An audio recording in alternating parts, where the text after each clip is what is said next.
સુરતમાં ભારે વરસાદમાં કરંટ લાગતા એક યુવકનું મોત થયું હતું. ઉધના રેવાનગરની આ ઘટના છે. ચાલુ વરસાદમાં કારખાનામાંથી માલ ઉતારતી વખતે આ બનાવ બન્યો હતો. 19 વર્ષીય નિમેશ પડિયારનું મોત થયું છે. સુરતમાં ભારે વરસાદમાં એક કરંટ લાગતા એક યુવકનું મોત નીપજ્યું હતું. ઉધના રેવાનગરની આ ઘટના છે. ચાલુ વરસાદમાં કારખાનામાંથી માલ ઉતારતી વખતે આ બનાવ બન્યો હતો. 19 વર્ષીય નિમેશ પડિયારનું મોત નીપજ્યું હતું. પરિવાર ચોધાર આંસુએ રડી પડ્યો હતો. મારું નામ પડિયાર નીતર છે. મારા પપ્પાનું નામ રમેશભાઈ પડિયાર. ચાલુ વરસાદ હતો અને મારો ભાઈ એમ નોકરી કરતો હતો જ્યાં +4 પર 40 નંબર રેવાનગર સાઉથ ઝોન ઓફિસ. ત્યાં મારો ભાઈ માલ ભરાવતો હતો.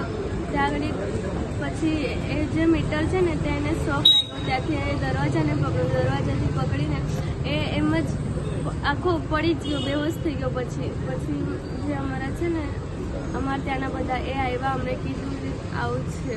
પછી એમ્બ્યુલન્સને 20 મિનિટ લેટ કરી છે.